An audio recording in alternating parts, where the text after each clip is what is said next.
কি হয়েছে হৰে আৰে কি আনিছে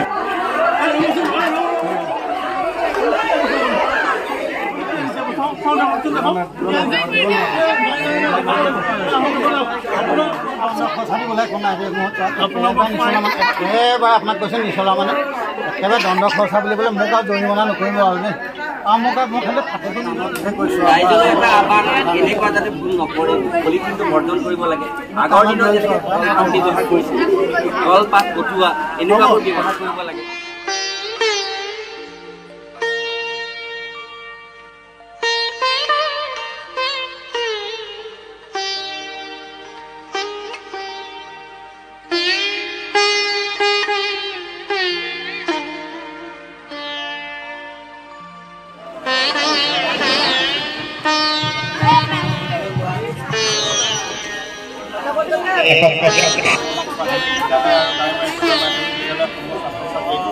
শুভেচ্ছা জনাইছো এই দুইখন বিদ্যালয়ৰ প্ৰধান শিক্ষক আমি আদৰণি জনাইছো আৰু শুভেচ্ছা জনাইছো সমগ্ৰ শিক্ষা অসমৰ উদ্যোগত আয়োজিত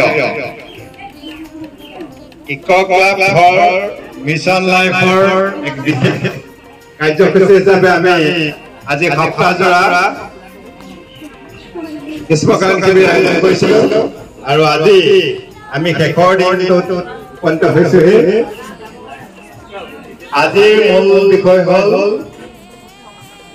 এবাৰ ব্যৱহাৰযোগ্য পলিথিন বা প্লাষ্টিক বৰ্জন কৰা আৰু এই থিমৰ ওপৰত 104 নং দেশৰী বস্তি প্ৰাথমিক বিদ্যালয়ৰ কাকমাৰী উচ্চতৰ মাধ্যমিক বিদ্যালয়ৰ দ্বিতীয় উদ্যোগত বাটৰ নাট পৰিৱেশন কৰা হ'ব এই বাটৰ নাটখনে ৰচনা আৰু পৰিকল্পনা আমাৰ 104 নং দেশৰী বস্তি শিক্ষা গুৰু শিক্ষক মহোদয় শ্ৰী ৰমেন শৰ্মা ডাঙৰীয়া ছাৰৰ গতিকে আজি আমি এই দায়িত্ব মুহূৰ্তসমূহৰ বাবে আমি আগবাঢ়ি গৈছো আৰু সকলোকে আমি এই বাটৰ নাটখন উপভোগ কৰিবৰ বাবে বিনম্ৰভাৱে অনুৰোধ জনাইছো ধন্যবাদ মহোদয়া শিক্ষক শিক্ষয়িত্ৰীসকল কৰ্মচাৰীবৃন্দ 104 নম্বৰ দেশৱালী বস্তি প্ৰাথমিক বিদ্যালয়ৰ সন্মানীয় শিক্ষাগুৰুসকল কৰ্মচাৰীসকল আৰু দুয়োখন বিদ্যালয়ৰ মৰমৰ ছাত্ৰ ছাত্ৰীসকল সকলো কৰ্মচাৰী মই সকলোলৈকে আন্তৰিক শ্ৰদ্ধা জনাইছো শুভেচ্ছা জনাইছো লোমল ভৰালী ছাৰে হাত ধৰিছে কৈছে যে সমগ্ৰ শিক্ষা অসমৰ উদ্যোগত গ্ৰীষ্মকালীন শিবিৰৰ আয়োজন কৰিছে আমাৰ কাৱৈমাৰী উচ্চ মাধ্যমিক বিদ্যালয়তো তাৰ কাৰ্যসূচী ৰূপায়ণ কৰি থকা হৈছে 104 নম্বৰ দেশৱালী বস্তি প্ৰাথমিক বিদ্যালয়ৰ কাৰ্যসূচী ৰূপায়ণ কৰি থকা হৈছে গতিকে আমি দুয়োখন বিদ্যালয় ক্লিনিং হিচাপে আমি কিছু কাৰ্যসূচী আমি ৰূপায়ণ কৰি আহিছোঁ গতিকে আজি এই গ্ৰীষ্মকালীন শিবিৰৰ 7 দিনীয়া কাৰ্যসূচী দিছিল আজি অসম দিন তাত বিষয়টো ছাৰে কৈছিল যে এবাৰ ব্যৱহাৰ কৰা প্লাষ্টিক বৰ্জন কৰা এই সম্পৰ্কত আমি এনেই সমূহ এখনি বাটৰ নাটত পৰিৱেশন কৰিম আমি কিন্তু এটা কথা এই বাটৰ নাটখন ৰচনাও কৰা হোৱা নাই আৰু বিশেষভাৱে পৰিকল্পনাও কৰা হোৱা নাই মাত্ৰ আমি শিক্ষক সমাজৰ শিক্ষাগুৰুসকলৰ আমি কথাটো পাতি আমি ৰিহাৰ্চেলো কৰা নাই নাটকখন ভাবি আছো বেলেগ ধৰণে কিন্তু ইয়াত পৰিৱেশন হওঁতে অলপ বেলেগ হৈ যাব পাৰে গতিকে আমি মাত্ৰ আমাৰ উদ্দেশ্যটো হ'ল যে আমাৰ যিটো বক্তব্য আমি বৰ গঠন আকাৰে নিদি নাটকৰ যোগেদি অভিনয়ৰ যোগেদি যাতে কথাখিনি ওলাই যায় আৰু আমাৰ সন্মানীয় অভিভাৱকসকল কেতিয়াবাই আহিলে আমাৰ সভা হ'ব গতিকে আমি পুনৰবাৰ সকলোলৈকে আন্তৰিক শ্ৰদ্ধা জনাইছো শুভেচ্ছা জনাইছো গতিকে আমি অনুষ্ঠান চাম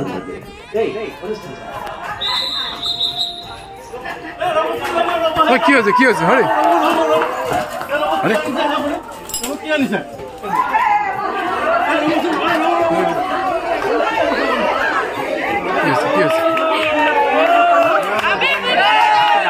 মই মাত্ৰ তোমাক ফোন এটা পালো মই ড্ৰেছ পিন্ধিবলৈকে সময় নাপালো মই চিধা আহিছো আপুনি কি আনিছে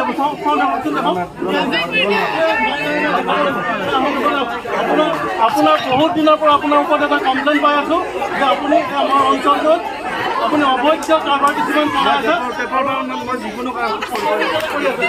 আচ্ছা আচ্ছা কি আছে দেখক পলিথিন ছাৰ এইটো পলিথিন আনিছে আপুনি পলিথিনৰ ব্যৱসায় কৰে। আপুনি বেলেগ কাৰবাৰ কৰিব নোৱাৰে। নাই নহ'ব আপোনাৰ ওপৰত ছাৰ এইটো কেনেকে গম পালে? থানাত যাব লাগিব আৰু আপোনাৰ এতিয়া থানাত গৈ থানাত বিচাৰ হ'ব, তাৰপিছতে আপুনি ঘৰত যাব পাৰিব।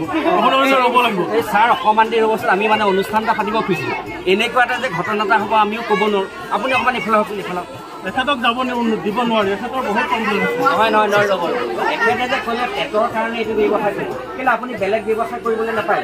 এইটোৱে সহজ। এইটো সহজ কেনেকৈ সহজ? এইটোত সোনকালে ধন ঘটিব পাৰি। এইটো সহজ হেনো সোনকালে ধন ঘটিব পাৰে। শুনিছা তোমালোকে? পলিথিন ব্যৱসায় হেনো সোনকালে ধন ঘটিব পাৰে। কেলৈ ফুটপাথত আমি দেখিছোঁ কোনোবাই তামোল পাণৰ দোকান দি পেলাই ভালকৈ চলি আছে। কেলৈ তেনেকৈ তুমি কৰিব নোৱাৰা? ইমান এটা ডেকা মানুহ এইটো এটা ব্যৱসায় কৰিব লাগেনে বাৰু? নাই, এইটো বৰ বেয়া কথা। পলিথিনটো প্ৰশাসনে বন্ধ কৰি দিছে। এইটো গম পায়নে? ছাৰ মই কথা এটা সুধি কেনেকৈ গম পালে আপোনালোকে? ইনফৰ্মেশ্যনটো ক'ত পালে? এখেতৰ বহুত দিনৰ ওপৰত থানাত এটা কমপ্লেইন আছিলে যে এখেতে আমাৰ অঞ্চলটোত বিভিন্ন ধৰণৰ অবৈধ ব্যৱসায় চলাই এখেতে ধন ঘটাই এটা প্ৰক্ৰিয়া চলাই আছে আৰু এখেতক আজি মই হাতেলোতে ধৰা পৰিছোঁ। এখেতে এতিয়া থানাত যাব লাগিব আৰু থানাত গৈ এখেতৰ বিচাৰ হ'ব। মানে এইটো গাঁৱে গাঁৱে এইটো ইনফৰ্মেশ্যন মানে লৈ আছে নেকি আপোনালোকে? ইতিমধ্যে আপোনালোকে সকলোৱে গম পায়েই যে প্ৰশাসনে পলিথিন যিবোৰ ওৱান টাইম ইউজ পলিথিন আছে সেই পলিথিনটো ইতিমধ্যে বন্ধ কৰি থৈছে। এতিয়া এখেতক আমি থানাত লৈ যাম আৰু এখেতক আমি ঊৰ্ধ্বতম কৰ্তৃপক্ষলৈ আমি প্ৰেৰণ কৰিম। হেল্ল'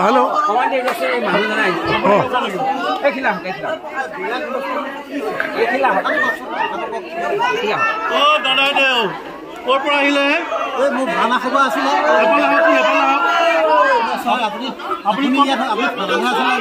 নাই মই থানাৰ পৰা ইতিমধ্যে ইয়ালৈ আহিছোঁ। কি আনিছে? আমাৰ ভাওনা খবৰ আছিলে। আপুনি যে পলিথিনটো যে আনিছে সেই পলিথিনটো যে বন্ধ হৈ আছে আপুনি গম পায়নে? এইটোতো কোনে কৈছে? পলিথিনটো প্ৰশাসনে বন্ধ কৰি থৈছে। আপুনি এতিয়া থানাত যাব লাগিব। আৰে কি কথা কৈছে? পলিথিন কোনে ব্যৱহাৰ নাই? পলিথিন যে আমাৰ নামঘৰত এতিয়া সেউতীয়া দেখোন এইবোৰ গোটেইখন পলিথিন কিনি আনি ভকতক বিলাই দিছে। প্ৰসাদ দি নহ'ব আৰু কি কথা কোৱা হে? সেই তথ্যটো লাগিব আৰু কিমান পলিথিন আনিছিলে, ক'ৰ পৰা পলিথিন আনিছিলে, গোটেই তথ্য আপুনি থানাত জনাব লাগিব।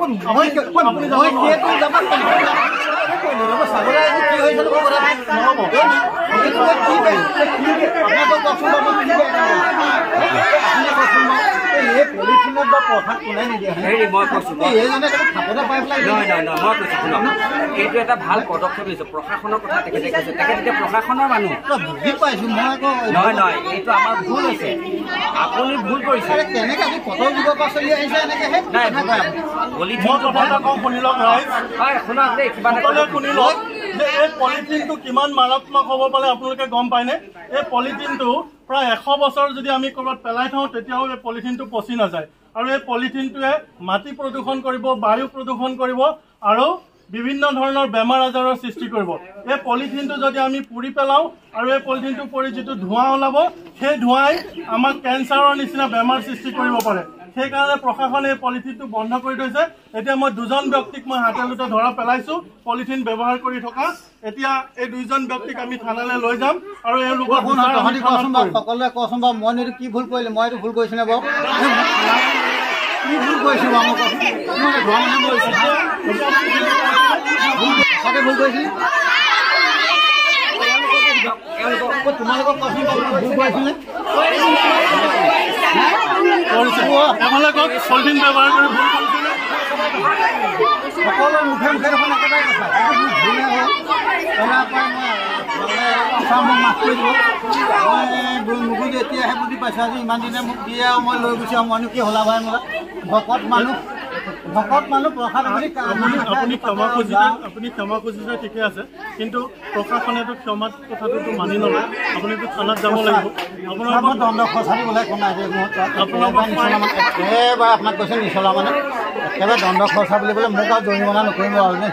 মোক খালি ফাটেটো নিদিব দেই আপুনি ৰাইজৰ হৈ আপোনালোকে কওকচোন এওঁলোকৰ ঠিক আছে হেৰিয়ত সেই ছাৰ আপুনি কৈ দিয়ক কথা এটা হ'ল এতিয়া তেখেতেও ভুল কৰিছে এখেতেও ভুল কৰিছে ভুলটো স্বীকাৰ কৰিছে হয় নে নহয় হেৰা তোমালোকে শুনাচোন এই মানুহজনে ক্ষমা বিচাৰিছে নে নাই বাৰু ছাৰ বাইদেউ সকলো শুনি আছে ক্ষমা বিচাৰিছে হয় নহয় বাৰু গতিকে ক্ষমাও যেতিয়া বিচাৰিছে আমাৰ ৰাইজৰ আগত গতিকে আমি প্ৰশাসনৰ পৰা মানুহজনক আমি কওঁ যে ইমানতে তেওঁ যিটো অপৰাধ কৰিছে অপৰাধটো মাৰ্জনা কৰি দিব লাগে হয় জানো গতিকে এটা কাম কৰিব লাগে এজন মাতি ইয়াতে কথাটো আমি শৃংখলা মাৰি পেলাব লাগে প্ৰধান শিক্ষাৰ্থী মহোদয় উপস্থিত আছে বাইদেউ মোক ক্ষমা কৰি দিবলৈ ক'ব দেই মই একদম কিবা নাজানিব কৈছোঁ এতিয়া বাইদেৱে আমাক ক'ব এইটো বাৰু আপুনি ভুল কৰিছে যিহেতু এতিয়া প্ৰশাসনে অতি কঠোৰভাৱে পলিথিনৰ বেগটো বন্ধই কৰিছে এতিয়া সেইকাৰণে দায়িত্বশীল বিষয় হিচাপে আপোনাক সেইটো জনাইছে আৰু আপোনাক সেইটো এৰেষ্ট কৰিছে থানালৈ নিব বিচাৰিছে কিন্তু তেওঁ সেইটো ব্যৱস্থা কৰে তেওঁৰ ওপৰত কথাখিনি আমি এটা অনুৰোধ কৰিব পাৰোঁ আৰু ছাৰ এবাৰৰ কাৰণে তেওঁ মাফ কৰি দিয়ক কিন্তু আপুনি তেওঁক এটা প্ৰতিশ্ৰুতি দিব লাগিব লিখিতভাৱে যে আপুনি আৰু যাতে এতিয়া ছাৰ আপুনি আমাৰ ফালৰ পৰা সেইটো অনুৰোধ কৰিছোঁ আৰু তেওঁ যদি লিখিতভাৱে দিয়ে আপুনি এবাৰৰ কাৰণে হয় যিহেতু দুইজন ব্যক্তিয়ে ইতিমধ্যে মাফ বিচাৰিছে সেইকাৰণে দুইজন ব্যক্তিয়ে ভৱিষ্যতে পলিথিন ব্যৱহাৰ নকৰোঁ বুলি যদি আজি প্ৰতিশ্ৰুতি দিয়ে তেতিয়া মই মাফ কৰি দিব পাৰোঁ মই বেলেগ ব্যৱহাৰ কৰিম ৰাইজলৈ এটা আহ্বান এনেকুৱা যাতে ভুল নকৰে পলিথিনটো বৰ্জন কৰিব লাগে আগৰ দিনত যেনেকৈ ব্যৱহাৰ কৰিছিল কলপাত কটোৱা এনেকুৱাবোৰ ব্যৱহাৰ কৰিব লাগে আজিলৈ দুইজন ব্যক্তিকে মাফ কৰি দিছোঁ যাতে ভৱিষ্যতে এনেদৰে ওৱান টাইম ইউজ প্লাষ্টিক যাতে ব্যৱহাৰ নকৰে আৰু আমাৰ ছাত্ৰ ছাত্ৰীসকল সমবেত ৰাইজ সকলোৱে কথাষাৰ শুনিলেনে প্ৰশাসনে এজন ব্যক্তিকে মাফ কৰি দিছে কিন্তু আমাক আৰু যিটো পলিথিনৰ বেগ এবাৰ ব্যৱহাৰ কৰা প্লাষ্টিকৰ সামগ্ৰী পৰিত্যাগ কৰিব কাৰণ এইবিলাক হৈছে পলিথিন বা প্লাষ্টিক মানে সামগ্ৰী যিবোৰ মাটিৰ লগত বা পানীৰ লগত মিহলি হৈ নাযায় বিষয়াজনে আমাক জনাইছে 100 বছৰ থাকিলেও এইটো পচি নাযায় আমাৰ পৃথিৱীতে ৰৈ যাব গতিকে আমি এবাৰ ব্যৱহাৰ কৰি পেলাই দিয়া অপৰ্যাপ্ত কৰিব লাগে সকলো বুলি চবে প্ৰতিশ্ৰুতি দিবনে চবে একেলগতে এবাৰ কৈ দিয়ক আমি প্লাষ্টিক বৰ্জন কৰিম বৰ ভাল কথা দেই এতিয়া চোৱা এই কথাবোৰ আমাৰ প্ৰশাসনিক দৰে ক'লে আমি এটা কাৰ্যসূচী লৈ থকাৰ মাজতে বাতৰ নাটক কৰাৰ কথা আছিলে নহয় জানো আমি আচলতে কৰিবলৈ লওঁতে এইটো এটা অঘটন ঘটি গ'ল গতিকে ইয়াৰ পাছত আৰু বেলেগ নাটক কৰাৰ প্ৰয়োজন আছে জানো এইটো নাটকেই হ'ল আৰু হয়নে নহয় বাৰু আমি প্লাষ্টিক মুক্ত পৰিৱেশৰ ওপৰত এখন এটা গীত টিম চং এটা প্ৰস্তুত কৰিছিলোঁ সৰ্বজন আমাৰ সুস্থ পৰিৱেশ বিনে জীৱন পাৰিছে ভংগ হব জীৱন দিনে দিনে গঢ়ি উঠা প্লাষ্টিকৰ প্ৰদূষণ আমাৰ সুস্থ পৰিৱেশ বিনে জীৱন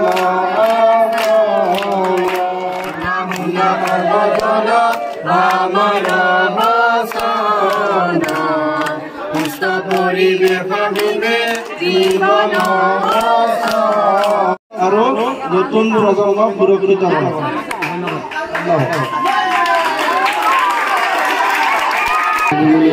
আৰু দ্বিতীয়ভাৱে আমাৰ এই বিদ্যালয়ৰ অধ্যক্ষ পল্লৱী গাৰ্গীলৈ আমি ধন্যবাদ জনাইছোঁ সকলো শিক্ষাৰ্থীলৈ ধন্যবাদ জনাইছোঁ মৰমৰ ছাত্ৰ ছাত্ৰীসকললৈ ধন্যবাদ জনাইছোঁ আমি যেনেদৰে ভাবিছিলোঁ তেনেদৰে ছাত্ৰ ছাত্ৰীসকলে সুন্দৰভাৱে সহযোগিতা আগবঢ়াইছে আচলতে বাটনাটো এনেকুৱা আমি আৰ্হিটো দেখুৱাইছোঁ যাতে আমাক এখন সুন্দৰ বাটনা উপহাৰ দিয়ে তাৰ কাৰণে আমি ধন্যবাদ জনাইছোঁ আৰু এই বাতৰাখনিত অভিনয় কৰা ককিলাসকলকো মই আন্তৰিক শ্ৰদ্ধা জনাইছোঁ এই ককিলাসকল আছিল আমাৰ বিদ্যালয়ৰ শিক্ষাগুৰুসকল গতিকে সকলোকে ধন্যবাদ জনাইছোঁ এতিয়া আমি সমগ্ৰ শিক্ষা অসমৰ উদ্যোগত আয়োজিত গ্ৰীষ্মকালীন শিবিৰ 2024ৰ মূল বিষয় ইক ক্লাবৰ মিছন লাইফৰ অন্তৰ্গত বিভিন্ন প্ৰতিযোগিতা অনুষ্ঠিত হৈছিল আজি এই প্ৰতিযোগিতাসমূহৰ ফলাফল ঘোষণা কৰিবলৈ ওলাইছোঁ আৰু পুৰস্কাৰ প্ৰদান কৰিবৰ বাবে আগবাঢ়িছোঁ প্ৰথমে পেলনীয়া আৱৰ্জনাৰ পৰা সৌন্দৰ্যবৰ্ধক সামগ্ৰী নিৰ্মাণ প্ৰতিযোগিতাত অংশগ্ৰহণ কৰা শ্ৰী আশিষ ৰবি দাসে শ্ৰেষ্ঠ পুৰস্কাৰ লাভ কৰিছে তেখেতক মই তাৰ বাইদেউৰ পৰা পুৰস্কাৰটি গ্ৰহণ কৰিবৰ বাবে জনাইছোঁ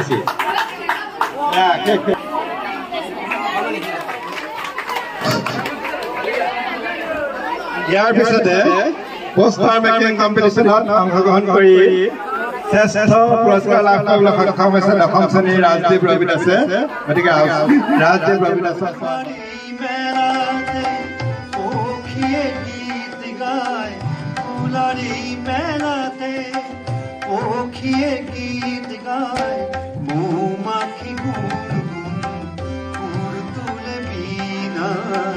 তাকে দেখিব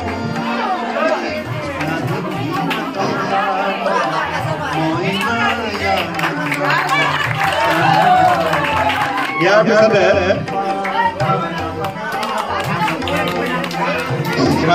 হৈছে বুলি